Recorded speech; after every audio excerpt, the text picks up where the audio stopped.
हिंदू धर्म के 18 पुराणों में से एक शिव पुराण के रुद्र संहिता में बताया गया है कि भगवान शिव का वाहन नंदी बैल उनके सबसे प्रिय होने के साथ साथ सभी गणों के प्रमुख भी हैं। ऐसा माना जाता है कि नंदी बैल भगवान शिव के ही अवतार हैं, जिसका वर्णन शिव पुराण के शतरुद्र संहिता में किया गया है। शतरुद्र संहिता में वर्णित कथा के अनुसार पौराणिक काल में शिलाद नामक एक धर्मात्मा मुनि हुआ करते थे। बुढ़ापा आने पर शिलाद मुनि को भय सताने लगा कि मृत्यु के पश्चात उनका वंश समाप्त हो जाएगा। तब एक दिन उन्होंने अपने पूर्वजों यानी पितरों के आदेश पर अयोनिज मृत्युहीन पुत्र की प्राप्ति के लिए देवराज इंद्र को कठोर तप कर प्रसन्न किया और वरदान स्वरूप उनसे ऐसा पुत्र मांगा जिसको मृत्यु छू भी ना सके। परंतु देवराज इंद्र ने ऐसा पुत्र देने में खुद को असमर्थ बताकर शिलाद मुनि से देवों के देव महादेव की तपस्या करने को कहा। उसके बाद शिलाद मुनि देवराज इंद्र के आदेशानुसार महादेव की तपस्या करने लगे। काफी समय बाद उनके तप से प्रसन्न होकर महादेव वहां पधारे और शिलाद मुनि से वर मांगने को कहा। तब मुनि भगवान शिव से बोले, हे प्रभु, मुझे आपके समान ही पुत्र चाहिए जो अजन्मवा हो और जिसको मृत्यु छू भी ना पाए। तब शिवजी प्रसन्न होकर मुनि से बोले, हे मुने, यद्यपि मैं सारे जगत का पिता हूँ, फिर भी तुम मेरे पिता बनोगे और मैं तुम्हारा अयोनिज पुत्र होऊंगा तथा मेरा नाम नंदी होगा। इसके बाद भगवान शिव वहां से अंतर्धान हो गए। उधर शिलाद मुनि भी खुशी खुशी अपने आश्रम लौट आए। कुछ समय बाद एक दिन शिलाद मुनि भगवान शिव के नाम से यज्ञ कर रहे थे। उसी समय यज्ञ कुंड से एक बालक उत्पन्न हुआ।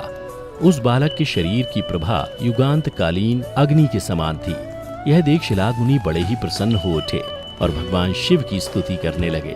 फिर मुझे लेकर वे शीघ्र ही अपनी पर्णशाला को चल दिए।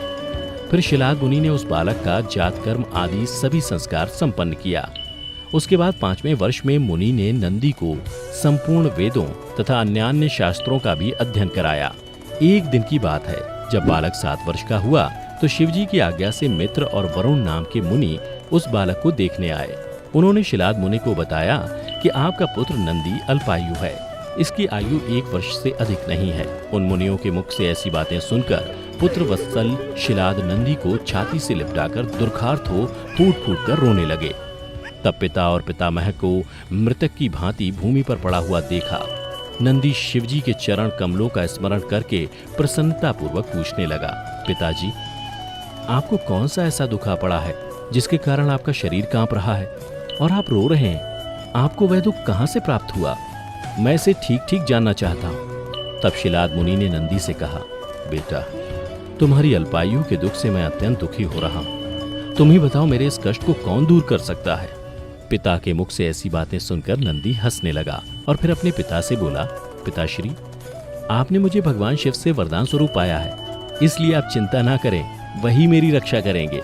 फिर अगले दिन नंदी पिता से आज्ञा लेकर भगवान शिव की तपस्या करने के लिए भुवन नदी के तट पर चले गए और वहां पहुंचकर वह नदी के किनारे आसन पर बैठ शिव जी की कठोर तपस्या करने लगे।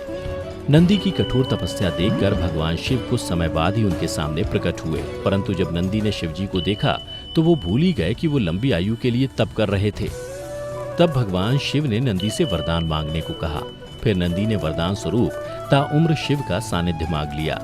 नंदी ने उनसे प्रार्थना की कि वह हर समय उनके साथ रहना चाहते हैं।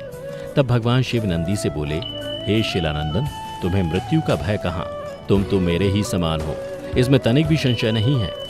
तुम अमर, अजर, दुख रहित, अव्यय और अक्षय होकर सदा गणनायक बने रहोगे तथा पिता और सुहृदय वर्ग सहित मेरे प्रियजन हो जाओगे। तुम में मेरे ही समान बल होगा। तुम नित्य मेरे पार्श्व भाग में स्थित रहोगे और तुम पर निरंतर मेरा प्रेम बना रहेगा। मेरी कृपा से जन्म, जरा और मृत्यु तुम पर अपना प्रभाव नहीं डाल सकेंगे। तत्पश्चात शिवजी ने उमा से कहा, हे देवी, मैं नंदी का अभिषेक करके इसे गणाध्यक्ष बनाना चाहता हूँ। इस विषय में आपकी क्या राय है? तब उमा बोली, देवेश, आप नंदी को गणाध्यक्ष पद प्रदान कर सकते हैं, क्योंकि परमेश्वर, यह शिलानंदन मेरे लिए पुत्र सरीखा है, इसलिए नाथ, यह मुझे बहुत ही प्यारा है।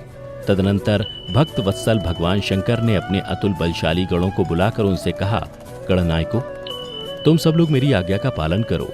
यह मेरा प्रिय पुत्र नंदीश्वर सभी गणनायकों का अध्यक्ष और गणों का नेता है, इसलिए तुम सब लोग मिलकर इसका मेरे गणों के अधिपति पद पर प्रेम पूर्वक अभिषेक करो। आज से नंदीश्वर तुम लोगों का स्वामी होगा। इस प्रकार नंदी के समर्पण से प्रसन्न होकर भगवान शिव ने नंदी को पहले अपने गले लगाया और उन्हें बैल का चेहरा देकर उन्हें अपना वाहन बनाया, अपने गणों में सर्वोत्तम के रूप में स्वीकार कर लिया और तभी से शिव की मूर्ति के साथ नंदी की प्रतिमा भी स्थापित की जाती है। ऐसा माना जाता है कि शिव तो हमेशा ध्यान में लीन होते हैं, वह हमेशा समाधि में रहते हैं, इसलिए उनके भक्तों की आवाज उन तक नंदी ही पहुंचाते हैं। इतना ही नहीं, शिव पुराण की माने तो नंदी के कान में की गई प्रार्थना नंदी की अपने स्वामी से प्रार्थना बन जाती है और वह शिव को इसे पूरा करने के लिए कहते हैं। नंदी की प्रार्थना शिव कभी अनसुनी नहीं करते, इसलिए वह जल्दी पूरी हो जाती है। तो दर्शकों, उम्मीद करता हूँ कि आपको भगवान शिव और नंदी से जुड़ी ये कथा पसंद आई होगी।